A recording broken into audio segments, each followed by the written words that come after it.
நீங்க இரவும் பகலும் வேதத்தை தியானிச்சீங்கன்னா you will walk like the word of God, you will act like the word of God, you will see like the word of God. அவர் இருக்கிற பிரகாரமாக நாமும் இவ்வுலகத்தில் இருக்கிறோம். வியாதி என்னை ஜெயிக்க முடியாது, பலவீனம் என்னை ஜெயிக்க முடியாது, ஏனா எனக்குள் ஒரு ஜீவன் ஓடிக்கொண்டிருக்கு. That same life is inside you, inside me. You are called to be a success. ஏனா the spirit of success is inside of you. Hallelujah.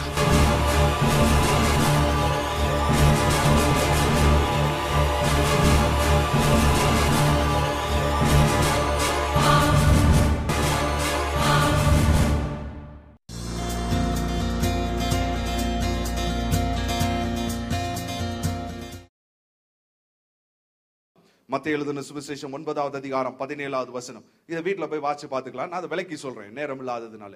மத்தேயு 9:17 என்ன போட்டிருக்கு அப்படின்னு கேட்டீங்கன்னா, இட் இஸ் அபவுட் ஒரு திராட்சை ரசம், திராட்சை துருத்தியை பத்தி அங்க ஆண்டவராகிய இயேசு ஒரு உவமையா சொல்றார். என்ன சொல்றார் அப்படின்னு கேட்டீங்கன்னா, புதிய திராட்சை ரசத்தை புதிய துருத்தியில தான் ஊற்றணும். புதிய திராட்சை ரசத்தை பழைய துருத்தியில ஊற்றணும்னா அது பழைய துருத்தியை கிழித்து விடும். ஏன் அப்படின்னு கேட்டீங்கன்னா, புதிய திராட்சை ரசம் ஊற்றப்பட்ட உடனே புதிய துருத்தி எப்படி இருக்கும் அப்படின்னு கேட்டீங்கன்னா, தோலினால் செய்யப்பட்ட துருத்தி அது வளைந்து கொடுக்கக்கூடிய தன்மையில் இருக்கும். இதை நல்லா கவனிங்க, வளைந்து கொடுக்கக்கூடிய தன்மையில் இருக்கும். இந்த புதிய திராட்சை ரசம் என்ன பண்ணும்னா, ஃபெர்மெண்டேஷன் என்று சொல்லுவாங்க. புளிப்பு தன்மை அடைகிற ஒரு இதுல ஒரு ப்ராசஸ் உள்ளுக்கு நடந்துட்டே இருக்கும். அது விரிவடையும், சுருங்கும். அது விரிவடையும் சுருங்கிறதுக்கு ஏற்ற விதத்துல இந்த வெளியில இருக்கிற துருத்தியும் எலாஸ்டிக்கா இருக்கிறதுனால அது என்ன பண்ணும்னா வளைந்து கொடுத்து அதற்கு ஏற்றாற் போல இருக்கும். வருடங்கள் கடந்து செல்ல செல்ல செல்ல அந்த திராட்சை ரசம் அப்படியே அது ஒரே இடத்துல அந்த புளிப்பு தன்மையில ஆன பின்பு அப்படியே இருக்கும். இந்த மேல இருக்கக்கூடிய துருத்தி, தோலினாலான துருத்தி என்ன பண்ணுதுன்னா கடினப்பட்ட நிலைமைக்கு வந்துடும். அதனாலதான் என்ன அப்படின்னு கேட்டீங்கன்னா, அதுல இருந்து பல வருஷங்கள் கழிச்சு திராட்சை ரசத்தை எடுத்த பின்பு அந்த பழைய துருத்தியை யூஸ் பண்ணுவோம்னு சொல்லி புதிய திராட்சை ரசத்தை ஊத்தணும்னா அது விரிந்து கொடுக்கக்கூடிய தன்மையை இழந்து விட்டதுனால புதிய திராட்சை ரசம் உள்ளுக்கு புளிப்பு தன்மை அடைந்து விரியும் பொழுது இது உடைந்து விடும். It becomes brittle. அதனாலதான் புதிய இதுல ஊத்த முடியாது. இன்னைக்கு என்ன அப்படின்னு கேட்டீங்கன்னா, நம்முடைய மனம் ஒரு பழைய துருத்தி போல ஆகிவிடக் கூடாது. ஏன்னா தேவன் எப்படிப்பட்ட தேவன் என்று நான் சொல்றேன் பாருங்க. தேவன் புதிய புதிய திட்டங்களையும் புதிய புதிய யோசனைகளையும் கொடுக்கிற தேவன். இன்னைக்கு பாரம்பரியங்களினாலும் சம்பிரதாயத்தினாலும் நீங்களும் நானும் நம்முடைய மனதை ஒரு கடினப்பட்ட நிலைமைக்கு கொண்டு வந்துட்டோம்னா God cannot work through you. தேவன் உங்கள் மூலமாய் கிரியை செய்ய முடியாது. நீங்களும் நானும் அவருடைய கரத்தின் கிரியையாய் இருக்கிறோம். அப்ப தேவன் பாருங்க, ரெவலேஷன் இஸ் ப்ரோக்ரெசிவ். ஒவ்வொரு வெளிப்பாடுகளும் அன்னைக்கு மார்ட்டின் லூத்தருக்கு அப்படி சொன்னாரு, அவருக்கு அப்படி சொன்னார் அப்படின்னு அங்கே நிக்க முடியாது. வந்து கொண்டே இருக்கிறது. இங்கேயும் நிக்காது, இன்னும் முன்னோக்கி தான் போயிட்டே இருக்கும். Revelation is always progressive. மனிதன் புரிந்து கொள்ளக்கூடிய தன்மைக்கு ஏற்ற விதத்தில் தேவன் வெளிப்பாடுகளை கொடுத்து கொண்டே தான் இருக்கிறார். புதிய புதிய திட்டங்களை கொடுக்கிறார், யோசனைகளை கொடுக்கிறார். இன்னைக்கு நம்ம வளைந்து கொடுத்து, தேவனுக்கு வளைந்து கொடுத்து, உலகத்துக்கல்ல தேவனுக்கு வளைந்து கொடுத்தவருடைய திட்டங்களை ஏற்றுக்கொள்ளும் பொழுது தேவன் நம் மூலமாய் பெரிய காரியங்களை செய்றார். ஹல்லேலூயா. நம்ம ரிஜிட் ஆயிட்டு இல்ல சம்பிரதாயம் பாரம்பரியம் இது தேவன் தானா, இது அப்படியோ இப்படியோ அப்படின்னீங்கன்னா தேவன் உங்கள் மூலமாய் செய்ய முடியாது. ஒரு பெரிய எழுப்புதல் வரப்போகிறது. நீங்கள் தேவனுக்கு வளைந்து கொடுக்கிறவர்களாய் இருங்கள். தேவன் புதிய திட்டங்களை உங்களிடத்துல டவுன்லோட் பண்ண போறாரு. புதிய தரிசனங்களை உங்களுடைய இருதயத்துல டவுன்லோட் பண்ண போறாரு. தேவன் உங்களை சாதனையாளர்களாய் நிறுத்த போகிறார். ஹல்லேலூயா. ஆபிரகாம் சொல்றாரு, நீ இருந்த பரவாயில்ல, நீ எல்லாம் சாதிச்சிட்ட, okay now lift up your eyes அப்படின்றாரு. அவனை இன்னும் பார்க்க சொல்லுகிறார். அதே ஆண்டவர் இந்த காலை வேளையில உங்களை இன்னும் பார்க்க சொல்றார். நான் ஏற்கனவே சாதிச்சிட்டேங்க, சொன்னதை செஞ்சுட்டேன், இன்னும் பார். ஆமென். இன்னும் பார், உன் எல்லையை விரிவாக்கு, உன் கயிறுகளை நீளமாக்கு என்று ஆண்டவர் சொல்லுகிறார். ஆமென். ஹல்லேலூயா. நீங்க பார்க்க பார்க்க பார்க்க சாதனையாளர்களாய் தேவன் உங்களை நிறுத்துவார். பாருங்க, டாரா ஹாலன் என்று சொல்லக்கூடிய ஒரு பெண்மணி 1997 பாத்தீங்கன்னா அமெரிக்கால அவங்க ஸ்டேட்லயே அந்த பெண்மணி பியூட்டி கான்டெஸ்டுக்கு போனாங்களாம். 2 தடவை அவங்க வந்து 2வது பரிசு தான் வாங்கினாங்களாம். ஆனா அந்த பெண்மணிக்கு என்ன ஒரு ஆசைன்னா, எப்படியாவது மிஸ் அமெரிக்காவை ஆகிவிட வேண்டும் என்று சொல்லி. ஆனா அவங்க தமிழ்நாடு மாதிரி ஒரு ஸ்டேட், அது சிக்காகோன்னு நினைக்கிறேன், அந்த ஸ்டேட்ல பாத்தீங்கன்னா 2வது இடத்துல தான் வந்தாங்க. ஆனா மிஸ் அமெரிக்கா ஆகணும்னு ஆசை. அப்ப என்ன பண்ணாருன்னு சொன்னா, அவங்க அந்த அப்படிப்பட்ட வீடியோவை போட்டு போட்டு போட்டு போட்டு போட்டு பார்க்க ஆரம்பித்தார்கள். பார்க்க ஆரம்பிச்சாங்க. மிஸ் அமெரிக்கா ப்ரோக்ராம் பார்த்து தன்னை மிஸ் அமெரிக்காவை பார்க்க ஆரம்பிக்கும் பொழுது பாத்தீங்கன்னா some change will take place. நீங்க பார்க்க ஆரம்பிக்கும் பொழுது நிச்சயமாய் அழகு கூடும். என்ன பிரதர் ரொம்ப சோகமா இருக்கிறீங்க அப்படின்னு நான் சொன்னேன்னா, நீங்க உங்களை சோகமா பாத்துட்டீங்கன்னா உங்க மூஞ்சே டல் ஆயிரும். பாத்துருக்கீங்களா? வேற உச்சாம இருக்கீங்க எப்படி அப்படின்னு எந்திரிக்கும் பாருங்க. இப்ப பிரசங்கத்திலே வார்த்தையிலே உங்களை கொல்லவும் செய்யலாம், உங்க வாழவும் வைக்க முடியும். அடிச்சும் பேசலாம், தூக்கியும் விடலாம். எல்லாம் என்ன அப்படின்னு கேட்டீங்கன்னா, நான் உங்களை பேச பேச உங்க நினைவுகளை அது மாற்றிக்கொண்டே இருக்கிறது. உங்களுக்குள்ளே ஒரு புத்துணர்ச்சி உண்டாகிறது. அது பாத்தீங்கன்னா உங்க முகத்திலே அகத்தி அழகு. யாரு சொன்னது? வேண்டாம். சரி, நல்ல வேலை பைபிள்ல இந்த வசனம் சொல்லு. சரி பாருங்க. அப்ப என்ன அப்படின்னு கேட்டீங்கன்னா, இந்த பெண்மணி அதை பார்த்து கடைசியில பாத்தீங்கன்னா அந்த போட்டி நடந்தது. இவங்க மிஸ் அமெரிக்கா போட்டியில பங்கு பெற்றாங்க. பாத்தீங்கன்னா few people were selected. ஒரு சிலர் தான் செலக்ட். அதுல இந்த டாரா ஹாலண்ட் செலக்ட் ஆயிடுச்சு. இப்ப அந்த போட்டியாளர்கள் எல்லாம் பின்னாடி உட்கார்ந்து இருக்கிறாங்க, முன்னாடி ஆடியன்ஸ் உட்கார்ந்து இருக்கிறாங்க. இங்க வந்து அந்த பிரைஸ் அனௌன்ஸ் பண்றவர் வந்து நிக்கிறார். சொல்றாரு, எப்பவுமே உடனே சொல்ல மாட்டாங்க, miss America is 1990 miss America is அப்படின்ட்டு நிப்பாட்டுவாங்க. அங்க அந்த போட்டியிட்ட அத்தனை பேருக்கு எப்படி இருக்கும்னா அப்படி பக்குன்னு இருக்கும். அப்புறம் கடைசியில் அவர் சொன்னாரா, மிஸ் அமெரிக்கா இஸ் டாரா ஹாலண்ட் அப்படின்னா எல்லாம் கைத்தடி ஆகுனாங்களா. உடனே அந்த அம்மா இறங்கி வந்துச்சா, இறங்கி வந்து அந்த கிரீடத்தை மாட்டினாங்களா, மாட்டினோன்னே எல்லாத்துக்கும் கை காமிச்சிட்டு இறங்கின உடனே அந்த ரிப்போர்ட்டர்ஸ் எல்லாம் கேட்டாங்களாம், நீங்க அங்கிருந்து இறங்கி வரும்போது உங்க ஃபீலிங் எப்படி இருந்துச்சு, உங்களை சொன்ன உடனே எப்படி இருந்துச்சு அப்படின்னு. இது சொன்னா எனக்கு ஒண்ணுமே தெரியலையே அப்படின்னா. என்னங்க நீங்க உங்களுக்கு வித்தியாசமா இருக்குமே, அத்தனை பேர் போட்டி போட்டது, இத்தனை பேர் மிஸ் அமெரிக்கா பெரிய பட்டம் நீங்க வாங்கிக்கிறீங்க, உங்களுக்கு அந்த இதுல வந்து படியில இறங்கி வந்து இங்க மேடையில் ஒரு மாதிரி இல்லையா, ஒண்ணுமே தெரியல அப்படின்னு. என்ன அப்படின்னு கேட்கும் போது அந்த பெண்மணி சொல்லுச்சான், ஏன்னா நான் ஏற்கனவே இதே படிகளிலே 1000 முறை இறங்கி வந்து இந்த மேடையிலே 1000 முறை ஏறி இந்த கிரீடத்தை 1000 முறைக்கு மேலாக நான் வாங்கி இருக்கிறேன் என்று சொன்னார்களாம். எங்க வாங்கினாங்கன்னா அவங்க மனதுல வாங்கிட்டே இருந்திருக்கிறாங்க. that I am receiving என்பதை பார்த்துருக்கிறாங்க. ஏமே எனக்கு ஒண்ணுமே தெரியல, இன்னைக்கு வாங்கினது எனக்கு ஒன்றும் புதுசு கிடையாது, ஏற்கனவே 1000 முறை வாங்கிட்டேன் அப்படின்னா. இன்னைக்கு நீங்க உங்களை எப்படி பார்க்கிறீங்களா? தோற்று போனவர்களாய் பார்க்கிறீங்களா, சாதனையாளர்களாய் பார்க்கிறீங்களா, முற்றிலும் ஜெயம்களூர்களாய் பார்க்கிறீங்களா? ஹல்லேலூயா. You can do all things through Christ who strengthens you. Amen. உங்களை பலப்படுத்துகிற கிறிஸ்துவினாலே உங்களால் எல்லாவற்றையும் செய்ய முடியும். ஒரே ஒரு வசனத்தை வாசிச்சு கடைசியா முடிக்கிறேன். ஆதியாகமத்தின் புத்தகம் 15வது அதிகாரம், அதோட முடிக்கிறேன். 15வது அதிகாரம் 1வது வசனத்துல ஆண்டவர் ஆபிரகாமுக்கு தோன்றுகிறார். நானே சொல்றதை நீங்க கேட்டுக்கோங்க. ஆபிரகாமுக்கு தோன்றி என்ன சொல்றாரு, நீ பயப்படாதே, நான் உனக்கு கேடகமும் உனக்கு மகா பெரிய பலனுமாய் இருக்கிறேன். பலன்னா பலன் இல்ல, பலன். பலன்னா என்ன அப்படின்னு கேட்டீங்கன்னா ரிவார்டு அப்படின்னு ஆங்கிலம் போட்டிருக்கு. பலன்னா ஸ்ட்ரென்த், உனக்கு பெரிய ரிவார்டா இருக்கிறேன். இன்னொரு விதத்துல என்ன சொல்ல போனா, நானே உனக்கு சம்பளமா இருக்கிறேன். I will be your salary. நான் உனக்கு சம்பளமா இருக்கிறேன். ஆண்டவர் இன்னைக்கு காலை வேளையில உங்களை பார்த்து சொல்றாரு, நானே உனக்கு சம்பளம். எத்தனை பேர் சந்தோஷமா இருக்கிறீங்க?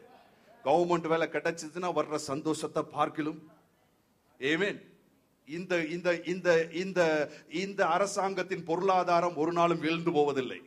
ஆண்டவர் சொல்றாரு, நான் உன் தேவைகளை சந்திக்கிறவர். ஹல்லேலூயா. அவர் ஆபிரகாமுக்கு வந்து சொல்றாரு, ஆபிரகாமே நீ கவலைப்படாத, பயப்படாதே, நான் உன் கேடகமும். ஏதாவது எதிரிகள்லாம் வந்தாங்கன்னா நானே உனக்கு ப்ரொடெக்ஷனா இருப்பேன், பாதுகாப்பா இருப்பேன். ஒரு எஸ்கார்ட், பிளாக் கேட், ஒயிட் கேட்டு, ப்ளூ கேட்டு அதெல்லாம் வேண்டாம், நானே உனக்கு ப்ரொடெக்ஷனா கேடகமா நிக்கிறேன். அடுத்தது உனக்கு மாசம் மாசம் சம்பளம் பேங்க்ல இருந்து அவங்க போடுறாங்களோ இல்லையோ, நான் உனக்கு சம்பளமா இருக்கிறேன், நான் உனக்கு பலனாக இருக்கிறேன், பலன் ரிவார்டா இருக்கிறேன் அப்படின்றாரு. எப்படி சொல்லிட்டா நமக்குலாம் எவ்வளவு சிரிப்பு வந்துச்சு, சந்தோஷம் வந்துச்சு, கையெல்லாம் தூக்கணும், அல்லேலூயாலாம் சொன்னா. அவர் பாருங்க அப்படி இருந்தார். என்னப்பா ஆபிரகாம், நான் இவ்வளவு சொல்றேன், உனக்கு ஒரு உற்சாகம் வரலையா அப்படின்னு. அட போங்க ஆண்டவரே, எல்லாம் வந்து என்ன பண்றது, நம்ம வீட்டிலே பாருங்க, பொண்ணு வெள்ளி எல்லாமே ஏற்கனவே நிறைய இருக்கு ஆண்டவரே. எல்லாம் இருந்து என்ன பண்ண, இந்த வேலைக்காரன் எலியேசர் இருக்காதான் எல்லாத்தையும் வாரிட்டு போறான். ஒரு பிள்ளை இருக்கா, ஒரு குட்டி இருக்கா அப்படின்னு ஆண்டவர்கிட்ட சொன்னார். ஆண்டவருக்கு இதை கேட்ட உடனே தான் அப்படின்ட்டு, ஐயோ வா ஆபிரகாம், வா வெள்ள இப்படிப்பட்ட நிலைமையில உட்கார்ந்து இருக்க கூடாது. நீ அதை நினைச்சிட்டு இருக்கியா, வா வெள்ள உன் தரிசனம் எல்லாம் போன நீ செத்து போயிருவா, சீக்கிரம் வயசாகி போய் செத்து போயிருவா, வா இனிதான் வாலிபமே உனக்கு திரும்ப போகுது, 99 வயசுல தான் குழந்தைய பெத்துக்கணும், நீ பாட்டுக்கு இப்படி உட்கார்ந்துட்டேன்னா சீக்கிரம் கல்லடாகி போயிருவா, வா வெளில எடுத்துட்டு வர்றாரு. வெளில எடுத்துட்டு வந்து இப்ப சொல்றாரு, வானத்தை பாரு அப்படின்றாரு. தரிசனத்தை, புதிய தரிசனத்தை தேவன் கொடுக்கிறார் பாருங்க. அவனுக்கு வேற ஒண்ணும் செய்யல, உடனே பிள்ளையாண்டான கொடுக்கல, வெளில கொண்டு வந்து தரிசனத்தை கொடுக்கிறார். என்ன தரிசனத்தை கொடுக்கிறாருன்னா, வானத்தை பாரு அப்படின்றாரு, நட்சத்திரத்தை பாருன்றாரு, என்ன கூடுமானால் என்னன்றாரு, அப்படியாய் உன் சந்ததி இருக்கும்ன்றாரு. இவன் பாக்குறான், எல்லாம் ஆண்டவரே இவ்வளவு இருக்குமா, அப்படி விசுவாசித்தான், அது அவனுக்கு நீதியாக எண்ணப்பட்டது. அடுத்த நாள் சோர்ந்து போயிருந்தப்ப திடீர்னு ஞாபகம் வருது, நட்சத்திரம் மாதிரி நம்மளை ஆண்டவர் ஆக்குவேனாரே, ஆடுவே அப்படி பாக்குறான். நட்சத்திரத்தை பார்க்கும்போது பார்த்தா ஈசாக்கு முகம் தெரியுது. ஈசாக்கு. அடுத்து பாக்குறான், அடுத்த நட்சத்திரம் யாக்கோபு தெரியுறான். அடுத்த நட்சத்திரம் பார்க்கறான், ரூபன், யூதா, மனாசே, அடுத்து பாத்தீங்கன்னா என்ன வரிசையா அப்படியே வரிசையா போகுது, ஜெபுலன், நப்தலி, வரிசையா எல்லாம் வருது, வந்துட்டே இருக்கு. எல்லாம் பாக்குறான், எல்லாத்தையும் பாக்குறான், சந்ததிகள் பாக்குறான். அடுத்தது பாத்தீங்கன்னா தாவீது தெரியுறாரு, தாவீத பாக்குறான், சாலமன் தெரியுறாரு. அடுத்து பாக்குறான், சந்ததியை பார்த்துட்டே வரான். கடைசியிலே கிறிஸ்துவையும் அவன் பார்க்கிறான். ஏமே, அவன் தன்னுடைய சந்ததியை பார்த்து அவன் திருப்தி அடைஞ்சிருப்பான் நிச்சயமா. Because of his vision. அவன் பாருங்க, கடைசியில உலகத்தின் ஒரு ஆசீர்வாதமே அவன் மூலமா தான் உண்டாயிருக்கிறது. ஏமே, உனக்குள் உலகம் ஆசீர்வதிக்கப்படும் என்பதுதான் சுவிசேஷமாய் தேவன் வைக்கிறார். அவனுக்குள் அந்த வித்தை பார்க்கிறான், கிறிஸ்து பிறக்கிறார். அந்த கிறிஸ்து உலகம் முழுவதுக்கும் ஆசீர்வாதமாய் மாறுகிறார். எப்ப நடந்துச்சு அப்படின்னு கேட்டீங்கன்னா, அவன் பார்க்க ஆரம்பித்த உடனே அந்த காரியங்கள் நடந்தது. ஹல்லேலூயா. இன்னைக்கு பிள்ளை பிறக்கிறதுக்கு சான்ஸே இல்லை பிரதர் அப்படின்னு சொன்னாலுமே there is hope. ஆமென். அங்கே உங்களுக்கு நம்பிக்கை இருக்கிறது. உங்க வாழ்க்கை ஜீரோ கிடையாது. உங்க வாழ்க்கை ஒரு பெரிய ஹீரோவை போல இருக்க போகுது. ஆமென். நீங்க வாழ்ந்திருப்பீங்க, சுகத்திருப்பீங்க. ஹல்லேலூயா. எல்லாரும் சொல்லுங்க, கர்த்தர் எனக்கு பெரிய திட்டத்தை வைத்திருக்கிறார். என்னை முன்னோக்கி மேல் நோக்கி செல்ல அழைத்திருக்கிறார். மேன்மையான வாழ்க்கையை எனக்கு முன் வைத்திருக்கிறார். அப்படியே எழுந்திருந்து ஜெபம் பண்ணுவோம். Thank you Father. Father, I thank you Lord. இந்த காலை வேளையிலே நீர் எங்களுக்கு கொடுத்த இந்த புதிய வார்த்தைகளுக்காக நன்றி சொல்கிறோம். இது எங்களுக்கு இந்த வருஷம் முதலாவது மாதமாய் இருக்கலாம் ஆண்டவரே. But every day is a new day for us. ஒவ்வொரு நாளும் எங்களுக்கு புதிய புதிய கிருபைகள் அடங்கிய ஒரு புதிய தொடக்கமாக இருக்கிறதற்காக நாங்கள் நன்றி சொல்கிறோம் ஆண்டவரே. ஒவ்வொரு நாளும் எங்களுக்கு வெற்றியின் நாளாக இருக்கிறதுக்காக நாங்கள் நன்றி சொல்லுகிறோம். கர்த்தாவே, எங்க சூழ்நிலைகள் எப்படி இருந்தாலும், எங்களுடைய பிரச்சனைகள் எப்படி இருந்தாலும், நாங்கள் எந்த நிலைமையில இந்த இடத்துல வந்திருந்தாலும், நாங்கள் ஒரு பெரிய தேவனை நாங்கள் நோக்கி பார்க்கிறோம் ஆண்டவரே. உசியா மரித்த அந்த நாளிலே ஏசையா உயரமும் உன்னதமுமான தேவனுடைய தரிசனத்தை பார்த்தான். இந்த காலை வேளையில நீங்க உங்க மாமன் செத்து போயிட்டான், என் நம்பிக்கையும் செத்து போயிருச்சு, என் மாமா எம்எல்ஏவா இருந்தாரு, அவரோட எல்லாம் பூட்டுக்குச்சின்னு கிடையாது. இன்னைக்கு அதெல்லாம் விட்டு தள்ளுங்க. உயரமும் உன்னதமுமான தேவன் உங்களோடு கூட இருக்கிறார். உங்களுடைய தரிசனம் அவரை நோக்கி பார்க்கட்டும். உங்களுடைய கண்களை ஏறெடுத்து நோக்கி பாருங்க. அவர் உங்களுக்காய் தன்னுடைய கரத்தை விரித்து உங்களை அரவணைக்கும்படியாக, உங்களை முன்னோக்கி நடத்தி செல்லும்படியாக அவர் இருக்கிறார். அவருடைய திட்டங்களுக்கு உங்களுடைய மனதை விரிவாய் திறந்து கொடுங்கள். அவருடைய புதிய புதிய யோசனைகளை நீங்க கேளுங்க. He will put new ideas inside of you. அந்த சத்தத்தை கேளுங்கள். அந்த சத்தம் உங்களை வெற்றியின் பாதையிலே நடத்தும். ஆமென். மனுஷனுக்கு செம்மையாய் தோன்றுகிற வழிகள் உண்டு, அதனுடைய முடிவு மரணம் என்று வேதம் சொல்லுகிறது. ஆனா ஆவியின் சிந்தையோ ஜீவனும் சமாதானமுமாம். ஹல்லேலூயா. தேவன் உங்களுக்குள்ளே சில காரியங்களை போட்டுக்கிட்டே இருக்காரு. இன்னைக்கு இப்ப நீங்க கண்களை மூடி கொண்டிருக்கும் போது தரிசனங்களை கொடுக்கிறார். ஊழிய தரிசனங்களை கொடுக்கிறார், குடும்பத்துக்குரிய தரிசனங்களை கொடுக்கிறார், வியாபாரத்துக்குரிய தரிசனங்களை கொடுக்கிறார், வேலை ஸ்தலத்தில் உள்ள தரிசனங்களை கொடுக்கிறார், வீடு கட்டுகிற தரிசனத்தை கொடுக்கிறார். Amen. God is putting new ideas inside of you, new plans into you. Amen. Hallelujah. உங்களை வெற்றியாளராய் பாருங்க, வெற்றியாளர்களாய் பாருங்க, வெற்றியாளர்களாய் பாருங்க. Amen. நீங்க சொல்லலாம், ஒருவேளை பிரதர் நான் தோத்து போய் இருக்கிறேன், நான் வெற்றியாளன் சொன்னா பொய் சொல்ற மாதிரி இருக்கே பிரதர். ஆண்டவர் சொல்றார் பாருங்க, பலவீனன் தன்னை பலவான் என்று சொல்வானாக. Amen. பலவீனன் தன்னை பலவான் என்று சொல்வானாக. Not the strong say that I am strong. Amen. But let the weak say. இன்னைக்கு நீங்க ஒருவேளை சொல்லலாம், நான் பலவீனன் என்று சொல்லலாம். நீங்க உண்மையிலே பலவீனன் தான், பார்த்தாலே தெரியுது சோப்லாங்கி மாதிரி. ஆனா நான் ஒரு காரியம் சொல்றேன், நீங்க பலவான் என்று சொல்லி பாருங்க. நீங்கள் பலவான்கள் சாதிக்க முடியாதவைகளை நீங்கள் சாதிப்பீர்கள். ஹல்லேலூயா. சுகமாக்கப்பட்டவர்களாய் உங்களை பாருங்க. நீங்க சுகமாக்கப்பட்டவர்கள், நீங்கள் ஜெயிக்க மறுபடி பிறந்தவர்கள். உங்க தாயின் கருவுல பிறக்கும் பொழுது தோத்து போன நீங்க ஒரு சனியம் பிடிச்ச, நீங்க ஒண்ணுக்கும் உதவாத வெட்டி பயலா பிறந்திருக்கலாம் தாயின் கருவுல. ஆனா நீங்க கிறிஸ்துவுக்குள்ள மறுபடி பிறந்த பொழுது முற்றிலும் ஜெயங்கொள்ளுவர்களாய் மறுபடி பிறந்திருக்கிறீங்க. Amen. You are more than a conqueror in Christ Jesus. நீங்க எப்படியாய் உங்களை பார்க்கிறீர்கள்? உங்களுடைய தரிசனம் மாறட்டும், உங்களை குறித்து மாறட்டும், தேசத்தை குறித்து மாறட்டும், தேவனை குறித்து மாறட்டும். Let your vision change. Hallelujah. Lift up your eyes and see. இந்த காலை வேளையில் உங்களுடைய கண்களை ஏறெடுத்து பாருங்கள். உங்களுடைய கண்களை ஏறெடுங்க.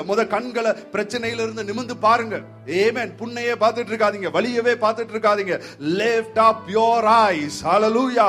lift up your eyes. உங்களுடைய முடியாமையை பார்க்காதீங்க, உங்களுடைய குறைவை பார்க்காதீங்க, உங்களுடைய குடும்பத்தை பார்க்காதீங்க, உங்க பேக்ரவுண்ட பார்க்காதீங்க, உங்க எஜுகேஷனை பார்க்காதீங்க, உங்களுடைய சரீர பலத்தை பார்க்காதீங்க, உங்களுடைய அழகை பார்க்காதீங்க. lift up your eyes. amen. hallelujah. தாவீது சொல்றான், ஜீவனுள்ளோர் தேசத்திலே நான் கர்த்தருடைய நன்மையை காண்பேன் என்று விசுவாசியாமல் இருந்தால் கெட்டு போயிருப்பேன். ஜீவனுள்ளோர் தேசத்திலே. நிறைய பேர் என்ன நினைக்கிறாங்க, ஜீவனுள்ளோர் தேசம்னா செத்து போனதுக்கு அப்புறம் மோட்சம் நினைச்சிட்டு இருக்காங்க. இல்ல இல்ல இல்ல.